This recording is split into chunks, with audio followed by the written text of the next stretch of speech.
I hope that when you start listening to this, that wherever you are, it's dry and nice outside, because as we begin recording this, I don't know if it means anything, but there was a kid outside of our building collecting 2 of everything and putting them on a really big boat. I mean, it's out there, man. It's our Noah's Ark edition of Three Guys Before the Game. Welcome in, everybody. Hey, guess what we got? We got ourselves a special guest. Look at him there. I mean to tell you, you talk about a rose between 2 thorns. Mountaineer football player Jaquay Hubbard is our special guest. You're going to be able to hear, meet, and by the time we're done, he's going to be the guy that you root for next season, really super, super loud. You're going to go, that's my guy. Absolutely. That's my guy. Forget about 6. 66. Right now we say, Brad? That's what we say. I mean, if you like 6, then you're going to love 66. That was smooth. I like that. Well, with all due respect. I don't know that we need to forget about 6. Yeah. Well, there is something in common between 6 and 66. Their appearances here on Three Guys Before the Game made exclusively by Daniel's Men's Store of Morgantown. Daniel's Men's Store not only provides Jaquay with fine threads that you see when he walks into the stadium going like. Matter of fact, very interesting story about that coming up, but thanks to Daniel's Men's Shop here in Morgantown. Three Guys Before the Game is brought to us by Comax Business Systems, keeping West Virginia's business data safe, secure, and efficient for not 15, not 20, but 25 years. By GoMart. Go for good times. Go for GoMart. Get that GoMart Rewards card where you can save on fuel, food, and it is an absolute bounty. All you got to do is get the rewards card, go to GoMart.com, or get the GoMart app. Three Guys also brought to us by Lou Wendell Marine Sales in St. Albans. They sell family fun. Visit LouWendellMarineSales.com. And I do believe that the kid that was putting 2 of everything onto that boat outside of our building, I think that was a Lou Wendell boat. Probably a Tri-Tune from Avalon. Unconfirmed. Looking into that. So there you go. Rock and roll. All right, let's do this thing. Nice to have everyone with us. We, in all seriousness, we're fortunate enough to have Jaquay here. Yes, it is spring football season, and fortunately, it's not an everyday practice. Not that they don't work, but they're not on the field today as we record. But you were over at the building earlier. Yes, I was. Yeah. What'd you do today?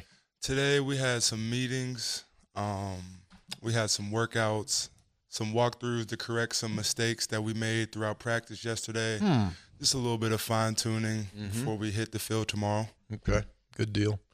You guys practiced earlier this week. It was yesterday. You were inside because it was bad weather. Yeah, when our team meeting, it was raining cats and dogs and lightning, thunder, the whole 9. So then it gets real. When it's the lightning out there, you got to chill out. Yeah, rain, you can handle the rain, but we don't need no one being fried, exactly. So. Yeah, the only electricity we want are coming from the running backs and the wide receivers. We don't need any from up in the sky. Right. Well, it's a thrill to have you here, man. Long overdue, man. Very long overdue, for sure. What does that mean, long overdue? We've talked about it. We have, and I've been eager to get on here for about a couple months. So yeah, we've talked about it in the past.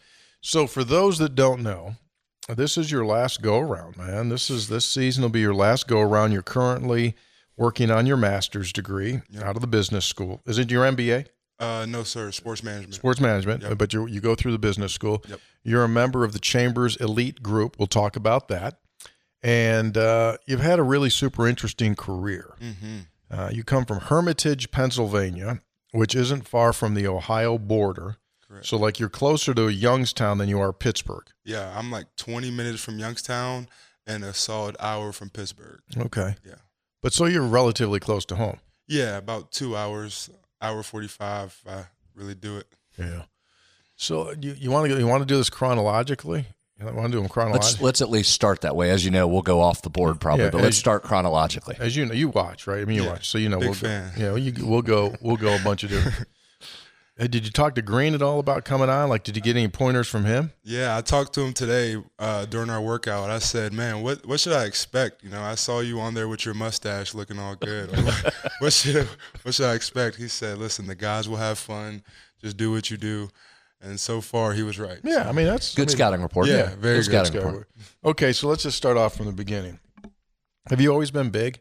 Like, if I look at your kindergarten picture, you're the tallest kid? Tallest kid, the widest kid. I wear a size 18 now, but just to put it in perspective. Shoe, that is. Shoe, yeah. In the 5th grade, I wore a 15. I'm sorry. Say that again? Wait. We'll get one of the engineers here because my headset it didn't operate. I thought he said that when he was in 5th grade, he wore a size 15 shoe. Correct. Did you really, dude? I did. My mom and father can confirm that. I remember specifically me and my father, we would share these Nike ASG boots. And he was like 35. I was like 11. And looking back on it now, I probably looked insane, but yeah. 15 in 5th grade. 15 in 5th grade. Dude, I got a 16. Yeah, I passed you up a while ago. Yeah. So, isn't there a place in Sharon, Pennsylvania that's Ryers has got really big shoes? Yeah. Right? They know me by my first name. They do. So is that where you used to go? Yeah, and they actually moved. They were in Sharon, Pennsylvania. Now they're in the mall in Niles, Ohio. Oh, yeah, Niles. Well-known Niles. Yeah, so just a little drive to go get my shoes. So they have big shoes. Yes, they go up to a 20, but I think I'm done. So well, I would think so. I would hope. Man. I can't do a 19. So you're the biggest kid growing up. Mm-hmm. What sports do you start to play around with? Well, that's a great question. So I started off with wrestling. Ooh. But we all know there's a weight limit. So yeah. I remember I was preparing for one of my first matches, and I showed up like 5 pounds overweight.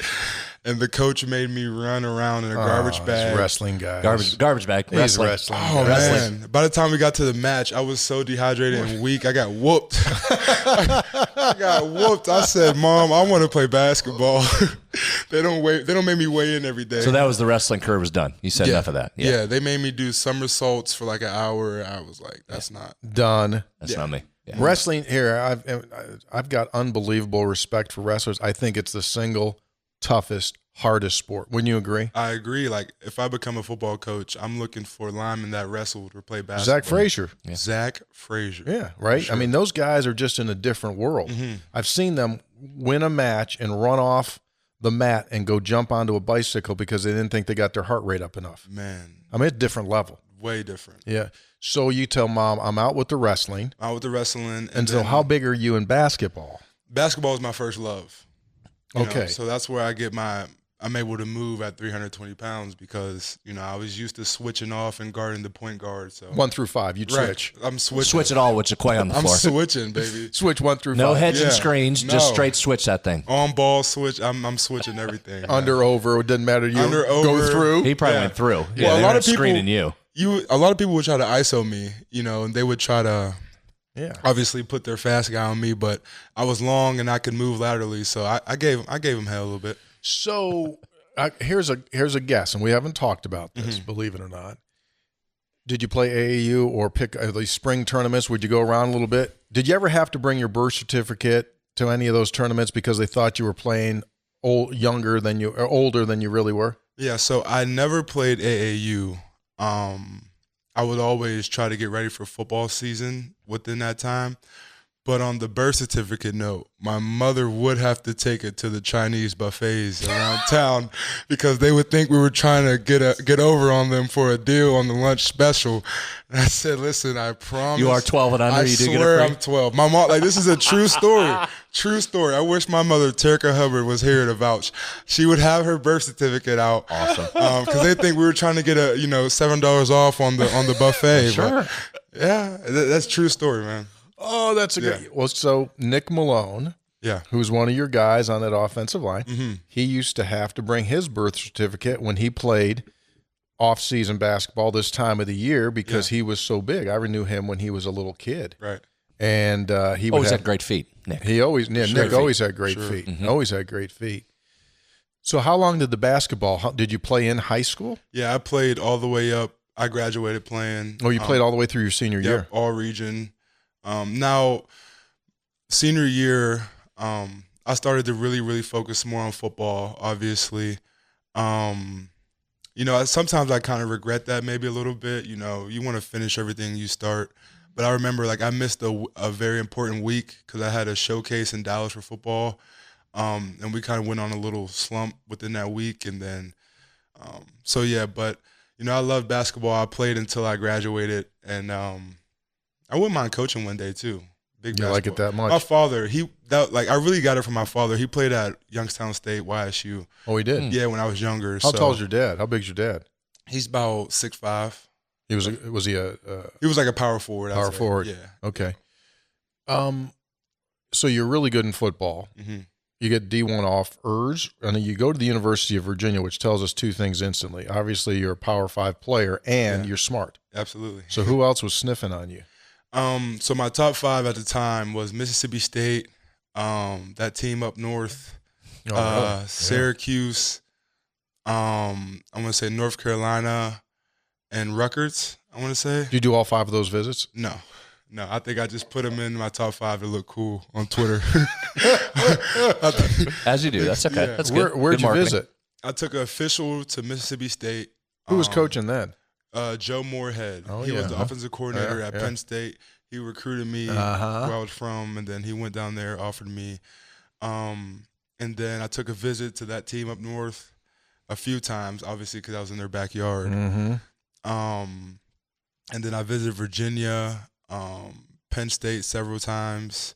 They never offered me, but we got some payback coming in August for them. Ooh. Yeah. Yeah, hello. So, Hello. yeah, it's kind of my – West Virginia didn't show any interest? West Virginia showed a lot of interest. At the time, the O-line coach was Wickline, if I'm pronouncing that correctly. Mm-hmm. And, at the time he was recruiting me, I had about 15 offers.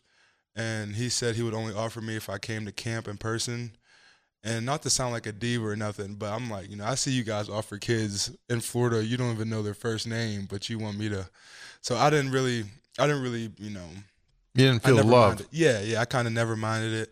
But then when I left, Gave it a never mind. Yeah, I never minded. I'm going to start using that. Yeah, we're going to steal that. That's very you good. heard it here first, guys. Yeah, never minded it. But then, luckily, when I left Virginia, Coach Moore and Coach Brown, whole new staff, whole new culture, close to home. It was the best fit I could ever make. So let's talk about the year at Virginia. Mm-hmm. Bronco Mendenhall was the coach. Mm-hmm. What was that all like? I mean, going down there academically, that's an esteemed institution of higher learning. Yeah, at first I thought I maybe bit off a little more than I can chew, just dealing with the academics and the standard he held. Coach Bronco is a tremendous coach, very military, type mindset. Came from BYU. Just to give you a little background, he brought 14 families over from Utah to Virginia. So the culture was established when I got there. There was no figuring out the way he liked to work. Everyone kind of knew. And you felt it, man. I mean, there was no room really for error. And if you did, you would hear about it. And on top of that, you had Virginia's academics to worry about. But it really, really set the tone for me for college football. It really made the transition, once I got a grasp on it, the transition was nothing because it was very hard at first. Mm-hmm. He was a very deliberate, right now, do it this way type guy for sure. So what'd that teach you? What was the biggest lesson when you walked away from Virginia, you came here, what did you take from Virginia? Biggest lesson was what? Great question. I would say the biggest takeaway I had was I would say will over skill, and that's actually a saying we had there. But him and the staff kind of prided themselves on, finding the lower recruits and developing them. Mm-hmm. And, the amount of work and attention to detail and focus that he made us have every single day and the amount of effort, it didn't matter if the guy was a 5-star or a 3-star. I felt like I